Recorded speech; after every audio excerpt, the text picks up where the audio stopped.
अमीर नंद का 50 gas cylinder versus गरीब ननद की 5 चूल्हे वाली रसोई। आज तो मेरी पहली रसोई है, अब मैं क्या करूं? मुझे तो कुछ बनाने भी नहीं आता है। एक काम करती हूँ, भाभी को फोन करती हूँ। ये सोचकर शनाया तुरंत अपनी भाभी को फोन लगाती है। अरे नंद जी, आप बताइए कैसे फोन किया आपने? आज तो आपकी पहली रसोई होगी ना? हाँ भाभी, इसीलिए तो फोन किया। आपको तो पता है मुझे कुछ भी बनाने नहीं आता। अब मैं क्या करूँ? एक काम कीजिए, आप गैस को खुला छोड़ दीजिए। जब गैस सिलेंडर खाली हो जाएगा तो आपको खाना नहीं बनाना पड़ेगा। ठीक है भाभी, फिर मैं ऐसे ही करती हूँ और गैस सिलेंडर खाली होने के बाद मैं बाहर से खाना मंगवा लूंगी। फिर शनाया तुरंत फोन रख देती है और गैस खोल देती है। अब पूरा गैस सिलेंडर कुछ ही देर में खाली हो जाएगा।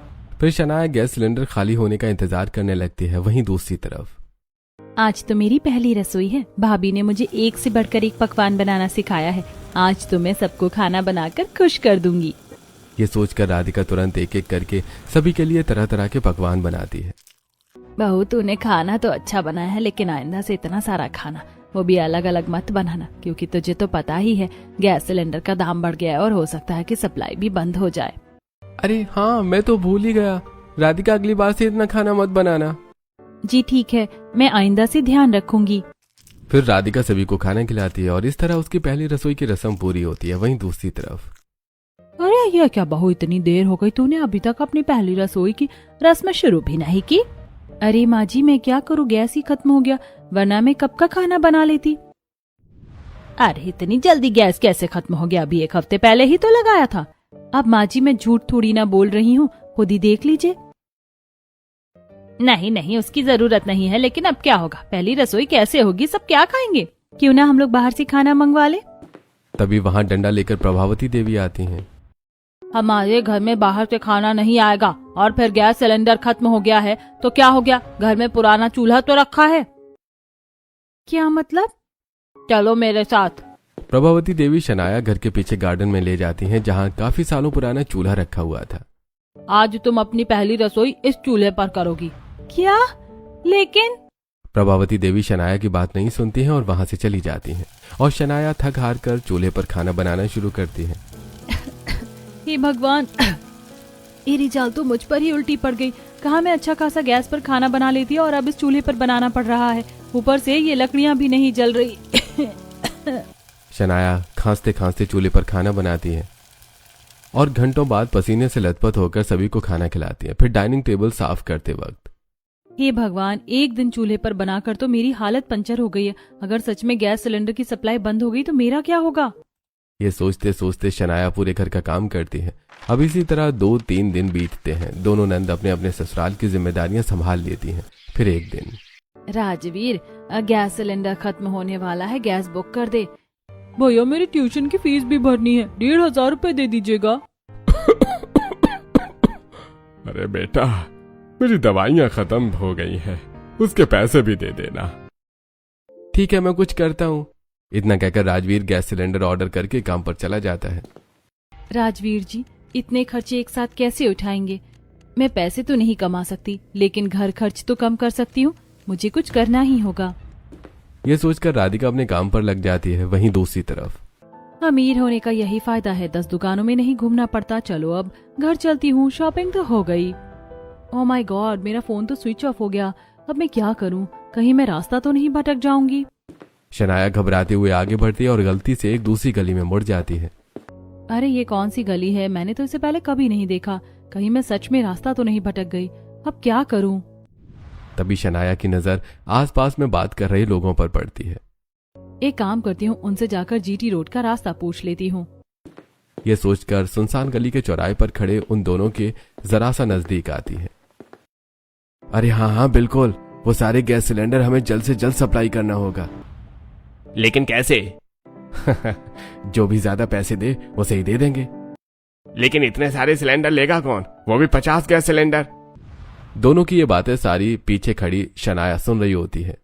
क्यों ना ये सारे गैस सिलेंडर मैं ही खरीद लूं? अगर मेरे पास इतने गैस सिलेंडर होंगे तो कभी गैस खत्म ही नहीं होगी और मुझे चूल्हे पर खाना भी नहीं बनाना पड़ेगा। शनाया की आवाज सुनकर राजेश और आकाश की नजर शनाया पर पड़ जाती है। अरे, लगता है इसने सारी बातें हमारी सुन ली। प्लीज आप किसी को मत बताइएगा।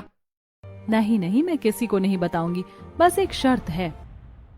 कैसी शर्त? आपको ये गैस सिलेंडर मुझे बेचना होगा, मैं सारे दुगने दाम में खरीद लूंगी। क्या सारे?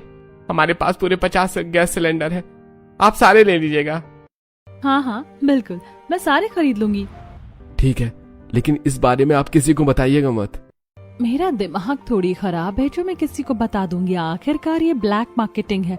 अच्छा, आप परसों सुबह 3:30 से 4:30 के बीच मेरे घर सारे सिलेंडर पहुंचा दीजिएगा, मैं तभी आपको पैसे दे दूंगी। ठीक है, तो आप मुझे अपना नंबर दे दीजिए।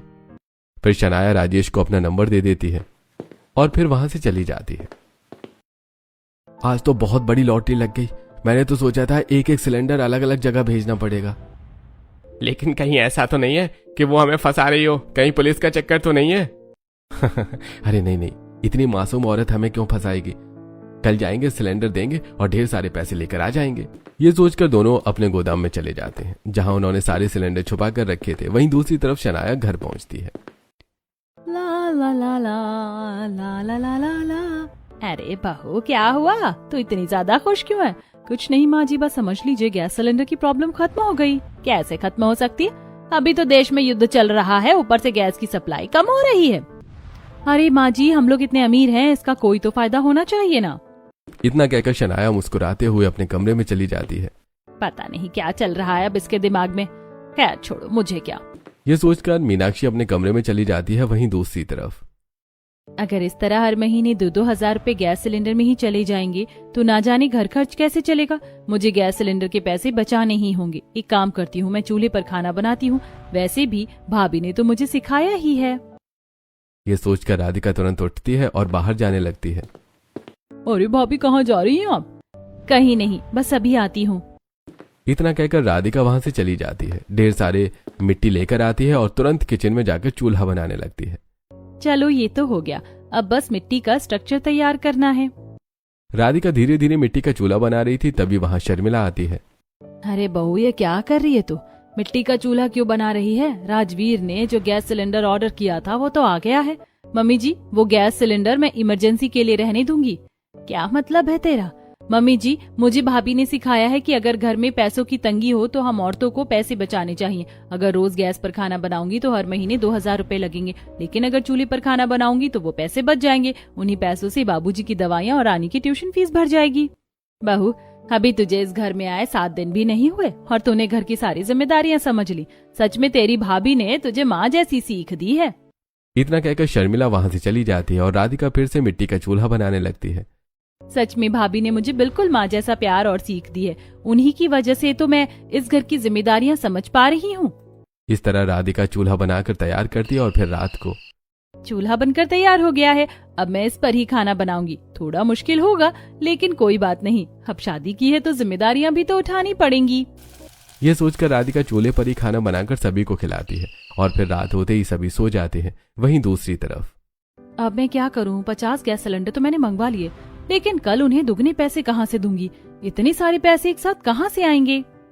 तभी कमरे में सौरभ आता है। अरे क्या हुआ, तुम अभी तक जाग रही हो, सोई नहीं? हाँ, वो बस सोने ही जा रही थी। अच्छा सुनो, ये 2 लाख रुपए हैं, इन्हें संभाल कर रख लेना, कल मुझे इनका काम है। इतना कहकर सौरभ पैसे शनाया को देकर सो जाता है। वाह, पैसों का इंतजाम तो हो ही गया। ये सोचकर शनाया भी सो जाती है। अगले दिन सुबह करीब 4 बजे दोनों सो रहे होते हैं, तभी शनाया का फोन बार बार बजने लगता है। अरे ये क्या, इतने अनजान नंबर से किसके कॉल आ रहे हैं? शनाया देखो तो। अरे होगा किसी का, आप सो जाइए। सौरभ ध्यान नहीं देता और सो जाता है। फिर शनाया फोन लेकर चुपके से बाहर आ जाती है और कॉल बैक करती है। मैडम मैं आ गया हूँ, क्या आपके घर की घंटी बजाऊं? नहीं नहीं, पागल हो गए हो क्या? तुम वहीं रुको, मैं पीछे के दरवाजे से तुम्हें अंदर लाऊंगी। थोड़ी देर बाद शनाया पीछे का दरवाजा खोलती है। एकदम सही समय पर आए हैं। अब बिना शोर किए सारे सिलेंडर ले जाकर स्टोर रूम में रख दीजिए। जी जी ठीक है। फिर राजेश और आकाश एक एक करके सारे गैस सिलेंडर अंदर आने लगते हैं। स्टोर रूम में धीरे धीरे 50 गैस सिलेंडर जमा हो जाते हैं। ठीक है, पूरे 50 गैस सिलेंडर हो गए, इसलिए ये लो तुम्हारे पूरे पैसे। बहुत बढ़िया मैडम, अगर कभी फिर इसी तरह ब्लैक में चीजों की जरूरत पड़े तो हमें जरूर बता दीजिएगा। इतना कहकर राजेश और आकाश वहां से चले जाते हैं। वाह, अब तो मुझे कभी भी गैस की कमी नहीं होगी और मैं आराम से खाना बनाऊंगी। सुबह होते ही भाभी को भी बताऊंगी, वो भी खुश हो जाएंगी। ये सोचकर शनाया वापस अपने कमरे में जाती है और फिर से सो जाती है। कुछ देर बाद सुबह होती है और शनाया घर के कामों में लग जाती है। फिर जब सभी नाश्ता कर रहे थे तो अच्छा सुनो शनाया, मैं ऑफिस जा रहा हूँ, वो जो 2 लाख रुपए मैंने तुम्हें दिए थे वो दे दो, मुझे आज क्लाइंट को देने हैं। मेरे पास 2 लाख नहीं है, 1 लाख ही है, वही ले लो। क्या? लेकिन मैंने तो तुम्हें पूरे 2 लाख रुपए दिए थे, बाकी के 1 लाख कहाँ गए? हे भगवान, कहीं मेरा 50 सिलेंडर वाला राज सबके सामने ना आ जाए। अरे क्या हुआ बहू, कहाँ खो गई? जल्दी बताओ वो 1 लाख रुपए कहाँ गए? उफ, आप लोग भी ना कितने ज्यादा कंजूस हैं, इतने अमीर होने के बावजूद इतनी कंजूसी। अरे इसमें कंजूसी कैसी बहू, भले हम अमीर हैं लेकिन 1 लाख रुपए का सवाल है। उफ, 1 लाख ही तो थे, मैंने शॉपिंग कर ली। आपको पता है मेरी भाभी और मैं मिलकर 5-5 लाख की शॉपिंग किया करते थे। तुम और तुम्हारी भाभी, छोड़ो, मुझे बहस नहीं करनी। इतना कहकर सौरभ अपने काम पर चला जाता है। थैंक गॉड आज तो मैं बाल बाल बच गई, वरना मेरा राज खुल जाता सबके सामने। वहीं दूसरी तरफ, अरे बाबूजी, क्या हुआ आपको? इतनी खांसी क्यों आ रही है? भाभी, पापा को अक्सर धुएं की वजह से ज्यादा खांसी आने लगती है। बहू, तू चूल्हे पर खाना बना रही है ना, उससे बहुत धुआं निकलता है, इसलिए ऐसा हो रहा है। तू परेशान हो जाकर खाना बना, वैसे भी काफी देर हो गई है। ये सुनकर राधिका वापस चूल्हे के पास आकर खाना बनाने लगती है। हे भगवान, इस चूल्हे की वजह से पैसे तो बच जाएंगे, लेकिन कहीं बाबूजी की तबीयत खराब ना हो जाए। मुझे कुछ करना पड़ेगा, लेकिन क्या? ये सोचते सोचते राधिका खाना बनाती है और दोपहर में झाड़ू लगाते वक्त, भाभी दीजिए ना, मैं भी झाड़ू लगा देती हूँ। नहीं नहीं रानी, इसकी जरूरत नहीं है। अरे भाभी, आप सारा काम अकेले करती हैं, अगर एक ही जगह 2 लोग हों तो काम जल्दी हो जाता है। इतना कहकर रानी झाड़ू लगाने लगती है। राधिका उसकी बात सुनकर कुछ सोचने लगती है। हाँ, एक की जगह 2 हों तो काम जल्दी होता है, तो अगर एक चूल्हे की जगह मेरे पास 5 चूल्हे हों तो खाना भी जल्दी बनेगा। यह सोचकर राधिका तुरंत मिट्टी लाती है और किचन में एक के बाद एक 5 चूल्हे बना देती है। चलो, अब मेरी ये प्रॉब्लम भी सॉल्व हो गई। फिर राधिका 5 चूल्हों पर एक ही साथ खाना बनाती है और कुछ ही देर में रात का खाना सबको बनाकर खिलाती है। अरे ये क्या, आज खाना इतना जल्दी कैसे बन गया? मैंने अब एक नहीं बल्कि 5 चूल्हे बना लिए, अब खाना जल्दी बनेगा और कोई प्रॉब्लम भी नहीं होगी। सच में बहू, ये सब तेरी भाभी की अच्छी सीख की वजह से हुआ है। अब तो मन कर रहा है कि कभी तेरी भाभी को घर बुलाएं और उनसे मिले। इतना कहकर सभी लोग साथ बैठकर खाना खाने लगते हैं। इसी तरह फिर एक दिन, अरे ये गैस की स्मेल कैसी? वहीं दूसरी तरफ, अरे ये गैस की स्मेल कहाँ से आ रही है? कहीं बहू ने गैस खुला तो नहीं छोड़ दिया? चलकर देखती हूँ। धीरे धीरे पूरे घर में गैस की खुशबू फैल जाती है और सभी किचन में इकट्ठा होते हैं और देखते हैं कि गैस सिलेंडर खुला हुआ है। अरे ये किसने गैस खुला छोड़ दिया है? जल्दी शनाया को बुलाओ। भाभी, भाभी, भाभी जल्दी इधर आइए। आवाज सुनकर शनाया किचन में आ जाती है। क्या हुआ मम्मी जी? ये कैसी हरकत है बहू?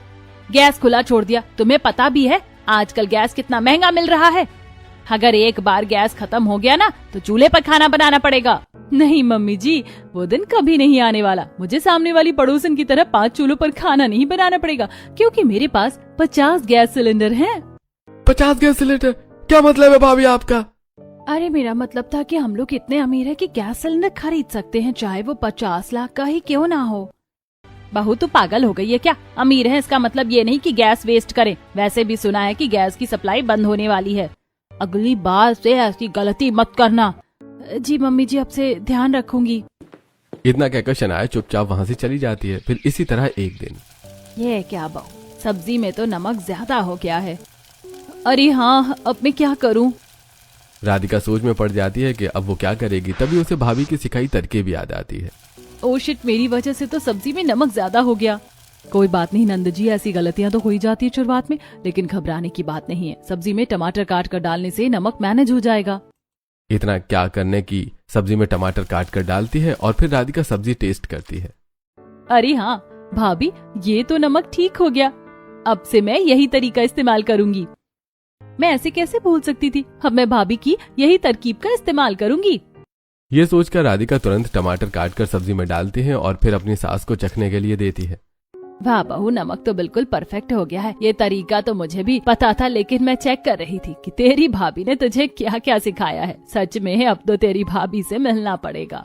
वहीं दूसरी तरफ, अरे बहू, ये क्या, आटा तो बहुत गीला हो गया। किचन में और आटा भी नहीं है। रुक जा, मैं स्टोर रूम से लेकर आती हूँ। ठीक है मम्मी जी। अरे नहीं नहीं मम्मी जी, आप मत जाइए, मैं ही जाकर ले आती हूँ। अरे बहू, तेरे हाथों में तो आटा लगा है, मैं ही ले आती हूँ ना। शनाया मनी मन घबरा जाती है। हे भगवान, अगर मम्मी जी स्टोर रूम में चली गई तो मेरे 50 सिलेंडर का राज खुल जाएगा। फिर शनाया किसी तरह से मीनाक्षी को किचन में जाने से रोकती है। अब इसी तरह कुछ दिन बीतते हैं।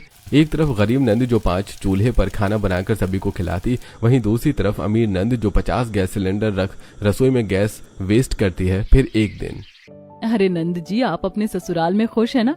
कोई परेशानी तो नहीं है? नहीं नहीं भाभी, मुझे यहाँ कोई परेशानी नहीं है, और जो भी परेशानी होती है तो वो मैं आपके सिखाए हुए तरीकों से सॉल्व कर लेती हूँ। ये तो बहुत अच्छी बात है। वैसे तुम्हारी सास कैसी है? तभी वहां शर्मिला आती है। अरे बहू, किससे बातें कर रही है? मम्मी जी, भाभी से बात कर रही हूँ। अच्छा, वही तेरी भाभी जिसने तुझे सब कुछ सिखाया है? दे जरा, मुझे भी बात करनी है। राधिका तुरंत फोन शर्मिला को दे देती है। अरे बहू, बहुत दिन हो गए हैं। तेरी नंद की शादी में ही हम मिले थे। तेरी नंद तो हमेशा तेरे गुणगान गाती रहती है। एक बार तू भी यहाँ, आज तो हम भी तुझसे अच्छे से मिल लेंगे। अरे लेकिन वेकिन कुछ नहीं, तेरी ननद का ससुराल है, यहाँ आना तो तेरा हक है। हाँ भाभी, आप यहाँ आ जाइए। वैसे भी आप आज तक मेरे ससुराल कभी आई ही नहीं। अच्छा ठीक है, आप लोग जब इतना कह ही रहे हैं तो मैं कल आती हूँ अपनी नंद से मिलने। इतना कहकर निकिता फोन रख देती है। अब तो मेरी भाभी यहाँ आने वाली है, मुझे बहुत मजा आएगा। अब तो लगता है भाभी और नंद की जोड़ी देखने को मिलेगी। सभी ये सुनकर हंस पड़ते हैं। वहीं दूसरी तरफ, नंद जी, संभल कर गैस का इस्तेमाल कीजिएगा। मेरी कॉलेज की दोस्त है, उसके यहाँ तो गैस की सप्लाई ही बंद हो गई है। कहीं आपको चूल्हे पर खाना न बनाना पड़े। अरे भाभी, आपकी नंद इतनी चालाक है कि वो चूल्हे पर खाना बनाने की नौबत ही नहीं आने देगी। क्या मतलब है आपका? भाभी, आप एक बार मेरे ससुराल आकर तो देखिए, फिर मैं आपको बताऊंगी कि आपकी ननद ने क्या कमाल किया है। अच्छा तो पर ठीक है नंद जी, अगर आप इतना कह रही हैं तो मैं कल ही आऊंगी। इतना कहकर अनुष्का फोन रख देती है। शनाया खुशी से मुस्कुराने लगती है। अब तो भाभी आएंगी और मैं उन्हें अपने 50 गैस सिलेंडर वाली खबर सुनाऊंगी। वो भी बहुत खुश हो जाएंगी। बस ये बात किसी और को ना पता चल जाए। ये सोचकर शनाया भी अपने काम में लग जाती है। अब इसी तरह पूरा दिन बीतता है और फिर अगले दिन सड़क पर एक कार और रिक्शा आपस में टकरा जाते हैं। अरे ये क्या, मेरी कार किस रिक्शा वाले से टकरा गई? इतना कहकर अनुष्का गुस्से में कार से बाहर निकलती है। ये क्या भैया, आपने रिक्शा क्यों ठोक दी? मुझे वैसे भी बहुत लेट हो रहा है। निकिता भी रिक्शे से उतरकर सामने देखती है। तभी अनुष्का और निकिता दोनों की नजर एक दूसरे पर पड़ती है। अरे निकिता, तू? अरे अनुष्का, तू यहाँ? अरे वाह, अभी भी तेरी वही गरीबी चल रही है। कॉलेज में भी रिक्शे में घूमती थी और अब शादी के बाद भी रिक्शे में ही घूम रही है। हाँ, सबकी किस्मत तेरी तरह थोड़ी ना होती है। तू कहाँ अर्श पर रहने वाली, मैं कहाँ फर्श पर रहने वाली। अब वो सब छोड़, तू ये बता यहाँ क्यों आई है? दरअसल यहाँ मेरी ननद का घर है, उसी से मिलने आई हूँ। व्हाट अ कोइंसिडेंस, यहाँ मेरी भी ननद की शादी हुई है। अरे वाह, ये देख, सामने वही है मेरी ननद का घर। लो, मतलब तेरी ननद की शादी भी गरीब घर में हुई है। जैसी भाभी वैसी ननद। हाँ, अमीर लोग तो पैसों के लालच में हमारे जैसे गरीबों से शादी थोड़ी ना करेंगे।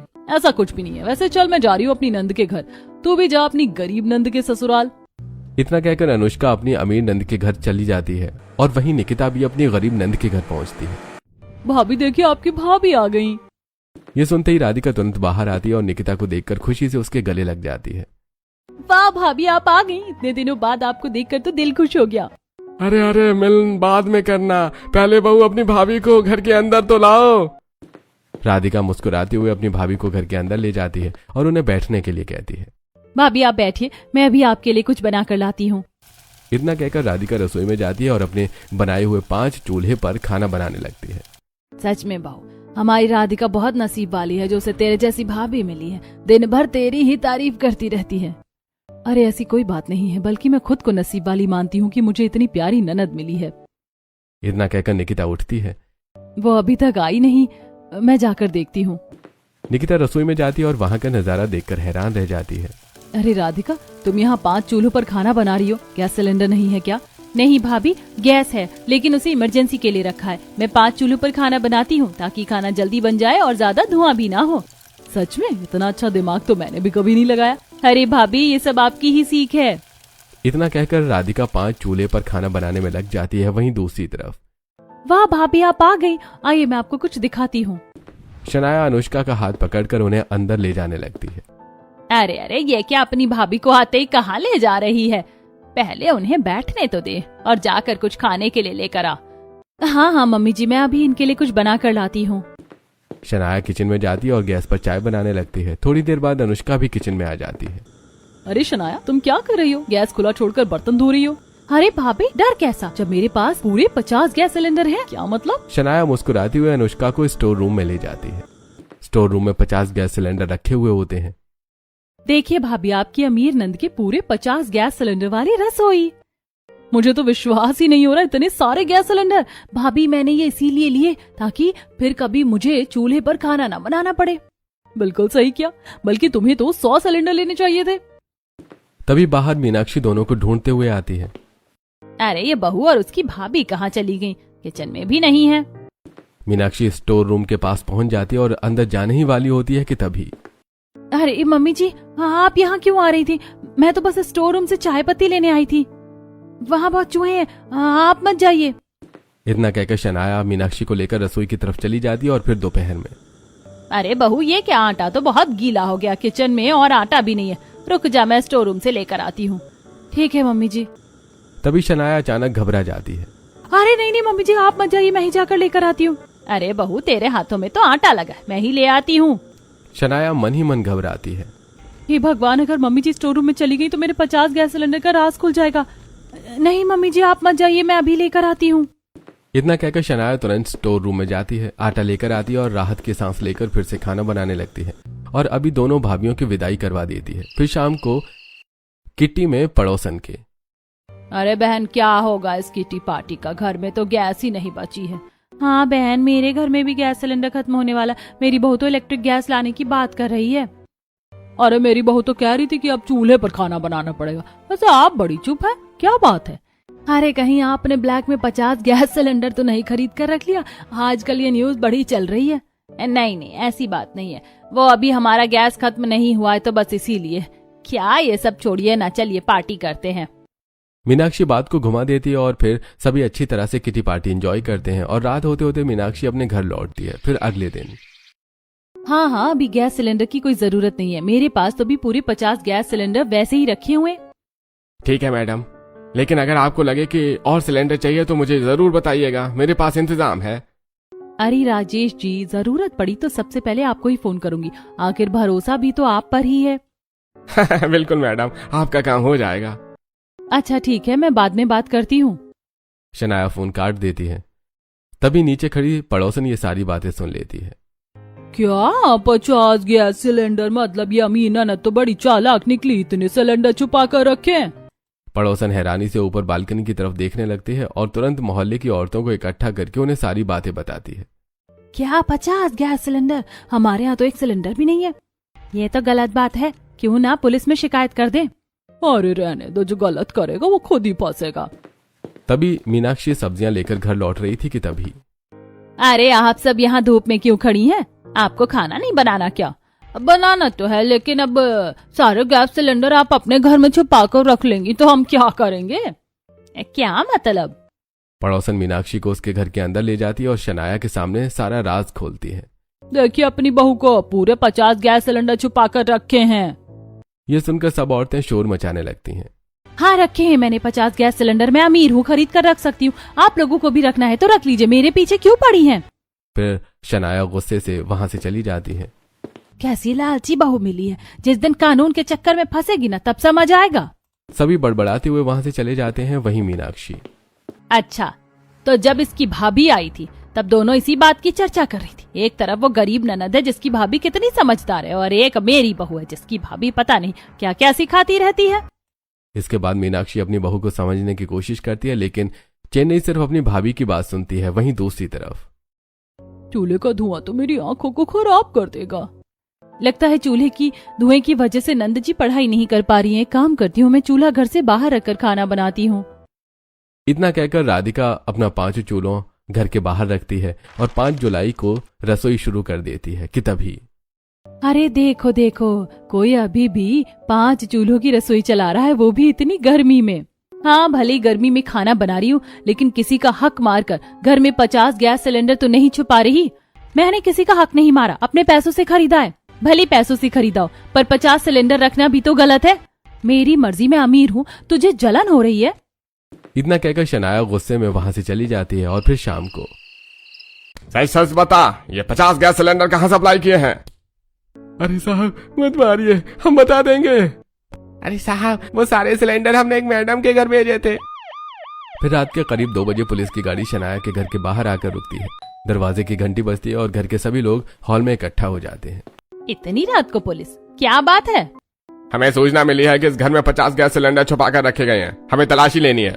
नहीं, इसकी क्या जरूरत है, आप लोग गलत समझ रहे हैं। हमें अपना काम करने दीजिए।